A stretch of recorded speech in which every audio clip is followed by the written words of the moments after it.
इकट्ठे हुए हैं और सबका बहुत बहुत स्वागत और धन्यवाद मेरी तरफ से। मैं पहचान बीएड, फिलहाल प्रताड़ित और बेरोजगार, बस इससे ज्यादा कुछ नहीं मेरी पहचान है। सबसे पहली बात तो ये, यहाँ जितने लोग भी इकट्ठे हो रहे हैं, क्या ये अपने घर से फालतू में सरकार को, जो यहाँ स्थानीय सरकार है, चाहे वो दिल्ली की सरकार हो चाहे केंद्रीय सरकार, उनको ये सोचने की आवश्यकता है। ये हर व्यक्ति प्रशिक्षित है, बीएड है। बीएड और प्रशिक्षण का मतलब होता है कि वो किसी एक विशेष विधा में आपके द्वारा ही कौशलों से युक्त किया गया है। तो जब वो कौशलों से युक्त किया गया है तो बीटीसी में ऐसी कौन सी योग्यता है, ये अर्जित ही नहीं कर सकते, ऐसी कोई योग्यता है कि अर्जित ही नहीं कर सकते। यदि मान लीजिए सुप्रीम कोर्ट ने ऐसा कोई ऑर्डर भी दिया, माननीय सुप्रीम कोर्ट ने कोई ऐसा ऑर्डर दिया कि इनके पास अभी पेडागोजिकल स्किल नहीं है, यद्यपि ऐसा है नहीं, क्योंकि मैं वो भी अपने वक्तव्य में बहुत सारे एस्पेक्ट से ये साबित कर दूंगा कि बहुत सारी ऐसी चीजें हैं जो शायद कोर्ट के सामने जानी चाहिए तो गई नहीं। लेकिन फिर भी यदि मैं मान लूं ऐसा है भी, तो क्या कोई ऐसा अस्त्र बचा ही नहीं एनसीटी के पास कि आपने अध्यादेश निकाला, गवर्नमेंट उसमें इन्वॉल्व है, क्या हम आपकी नीतियों का आदर करेंगे? आगे क्या आप ये अध्यादेश निकालेंगे, उस पर कोई बिलीव करेगा? और यदि नहीं करेगा तो क्या एनसीटी के पास ऐसा कोई तोड़ ही नहीं है, ऐसा कोई कोर्स ही नहीं है कि ये लोग भी वो कोर्स करें और वो सारे पेडागोजिकल स्किल ये हासिल कर पाए जिससे कि ये प्राइमरी में जाने के लिए एलिजिबल हो? ये मार गया तो एनसीटी के पास जा सकता है।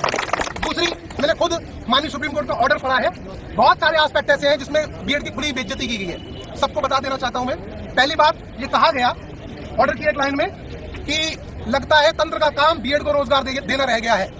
आप लोग पढ़ भी रहे होंगे, मैंने ये पढ़ा, लेकिन मानिए आत्मा छलनी हो गई। क्यों यार, मैं बीएड हुआ, मुझे तो नौकरी नहीं मिली। भैया, किसी को नौकरी मिली बीएड के बाद? नहीं मिली। तो बीएड को नौकरी देना रोजगार रह गया, ये कैसी बात है? क्योंकि आप जिस पद के लिए सिलेक्शन कर रहे हैं उसकी योग्यता केवल बीएड या बीटीसी है ही नहीं। आप उस एस्पेक्ट पे बात क्यों नहीं करते? आप कहते हैं कि हम पेडागोजिकल एस्पेक्ट में पूरे नहीं है। कैसे नहीं है भाई? जब आपने टीईटी लिया, यहाँ जितने भी लोग आए वो या तो टीईटी पास है या सीटेट योग्यता उनके पास है। आप सीटेट सिलेबस क्यों नहीं रखते सुप्रीम कोर्ट में कि देखिए इन्होंने पेडागोजिकल अध्ययन किया है? क्यों नहीं रखा गया एनसीटी की तरफ से? क्यों टेट का सिलेबस नहीं रखा गया? अरे ये तो छोड़ दीजिए, बीटीसी बीएड तो बहुत छोटी सी चीज है। आप टेट और सीटेट कराने के बाद भी अध्यापक का पद इनमें से किसी को देने वाले नहीं है, क्योंकि उसके बाद भी स्टेट अपने लेवल पर एग्जाम कराएगी और तब कहीं जाकर हम अध्यापक के लिए एलिजिबल होंगे। तो जब इतने सारे कंपटीशन है तो फिर बात ये क्यों आ रही है कि भाई हम पेडागोजिकल लेवल में बीएड में नहीं पढ़ते हैं? अरे हमने मान लिया हम नहीं पढ़ते, हमें कुछ नहीं आता, हम तो मान दे। तो क्या सीटेट में इतनी क्षमता नहीं है मुझे बाहर निकाल दे? क्या टेट में इतनी क्षमता नहीं है कि वो पेडागोजिकल एस्पेक्ट में मुझे बाहर निकाल दे? अगर नहीं है तो फिर ये एग्जाम कराए क्यों जा रहे? पूरे देश लेवल पर आप सीटेट कराते हैं, पूरे देश लेवल पर आप टेट कराते हैं, सुपर टेट का आयोजन स्थानीय सरकारें करा रही है। क्या इसमें पेडागोजिकल एस्पेक्ट नहीं पूछा जा रहा? और नहीं पूछा जा रहा तो ये अध्यापक पात्रता परीक्षा कहने का अधिकार क्यों दिया जा रहा है? बिल्कुल सही है। ये तो एक बहुत छोटा सा एस्पेक्ट है। दूसरे एस्पेक्ट में चलते ये कहते हैं कि यदि बीएड उच्च योग्यता होती तो हम बीएड को शामिल कर लेते। अरे भाई साहब, आप ही रूल बना रहे हैं, जरा देख लीजिए। बीटीसी में डाइट को पढ़ाता है बीएड। कौन पढ़ाता है? बीएड। कौन पढ़ाता है? बीएड। तो अगर पढ़ाने वाला ही किसी से उच्च योग्यता नहीं रखता तो कौन रखता है भाई? कहाँ से विधान बनकर आएंगे?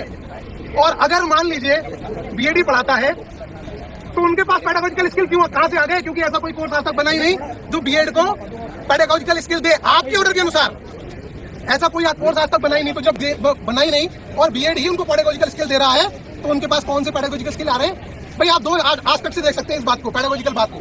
एक, अध्ययन के तौर पर, यदि आप अध्ययन के तौर पर देख रहे हैं तो मैं और यहाँ आए सभी लोग सीटेट और टेट में सब उस चीज का अध्ययन कर रहे हैं। अब दूसरी बात, आप उसको स्किल के तौर पर देख सकते हैं। स्किल के तौर पर देखते हैं तो आपको बता दूं कि स्किल वही सिखा सकता है जो इस पर्टिकुलर चीज को जानता है, जो उसमें कौशल रखता है। उदाहरण देता हूँ, क्या आप टीवी मैकेनिक के पास जाएंगे और कहेंगे भैया मेरा एसी सही कर दे तो कर देगा? नहीं करेगा। यहाँ तो यही हो रहा है। आप एक तरफ कह रहे हो बीएड के पास पेडागोजिकल स्किल नहीं है, दूसरी तरफ डाइट ट्रेनर के रूप में, डाइट प्रवक्ता के रूप में गवर्नमेंट ले रही है पीजी और बीएड स्पेसिफिक उसकी एजुकेशन है। इससे पहले कोई पेडागोजिकल कोर्स नहीं होता, तो उनको क्यों ले रहे हो भाई?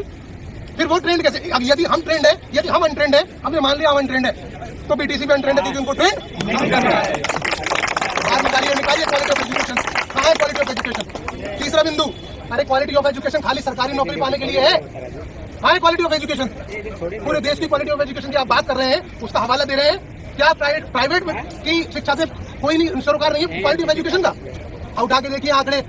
अगर 99% बीएड कॉलेज में सिर्फ बीएड या आप प्रशिक्षित नहीं पढ़ा रहे हो तो हम मान लेंगे ठीक है हम अयोग्य हैं। आप जरा सर्वे तो कराइए। सैद्धांतिक बातों पर या लिखी हुई बातों पर ऐसे फैसले नहीं होते जो देश में करोड़ों लोगों की जिंदगी से जुड़े हैं। आप जाकर देखिए, क्या यदि बीएड को आप, ये सुप्रीम कोर्ट का ऑर्डर हम कहते हैं आप धरातल में लागू कर दीजिए, वास्तविक परिस्थितियों में लागू कर दीजिए, हम तैयार हैं। लेकिन क्या देश में बिना बीएड के प्राइमरी एजुकेशन जो प्राइवेट के नाम पर आप चला रहे हैं, उन सारे गांव में जिसमें ये सरकारी स्कूल हैं, सब में एक एक विद्यालय खुला हुआ है, जहाँ पर 2-2 हजार 2,500 रुपए में ये बेचारे प्रवेश है पढ़ाने के लिए। और बहुत से कॉलेज तो ऐसे हैं जो अपनी मनमानी करते हैं, इन्हें भी वहाँ पढ़ाने नहीं दे रहे, वहाँ स्नातक पढ़ा रहे हैं जो कि ना किसी टाइप की एजुकेशनल टीचिंग कोर्स कर रहा है, ना ही कोई सर्टिफिकेट पा रहा है। तो कहाँ है आपकी क्वालिटी ऑफ एजुकेशन? क्यों नहीं बदल देते? हम तो कहते हैं बदलिए, हम तैयार हैं, हम सहयोग करेंगे।